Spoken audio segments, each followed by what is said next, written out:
बिस्मिल्लाहिर्रहमानिर्रहीम अस्सलाम वालेकुम।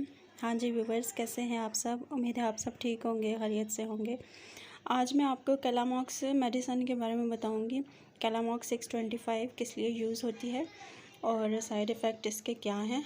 तो वीडियो स्टार्ट करने से पहले तमाम देखने वालों से गुजारिश है जो हमारे चैनल पे न्यू है, चैनल को लाइक शेयर एंड सब्सक्राइब कर दें। Thank you.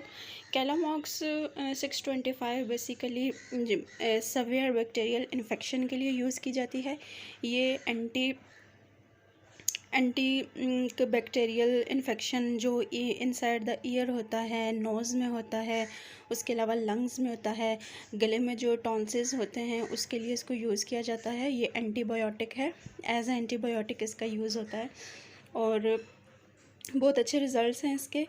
आपको जहाँ भी स्किन के ऊपर भी बैक्टीरियल इन्फेक्शन हो, थ्रॉट में हो, ट्रकिया गले में और टॉन्सिल्स का इशू जैसे बच्चों में होता है, तो इसके लिए सिरप का भी यूज़ आप कर सकते हैं कैलामॉक्स का। इसी तरह जो है वो आप इसको अब लेने का क्या प्रोसेस है, आपने जो है वो डेली 2 टाइम इसको यूज़ करना है खाने के बाद, ठीक है। इंशाल्लाह आपको इससे काफ़ी फ़र्क पड़ेगा।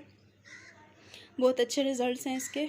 और नोज़ में जो इन्फेक्शन हो जाता है, नाक की हड्डी में, कान में, उसके अलावा कोई फोड़े फिंसी का बैक्टीरियल इन्फेक्शन हो जाता है, स्किन ख़राब होने लग जाती है, आप इसका यूज़ कर सकते हैं।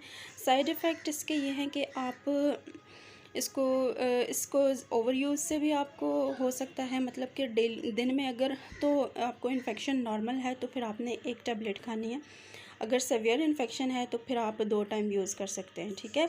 इससे आपको सर में दर्द हो सकता है,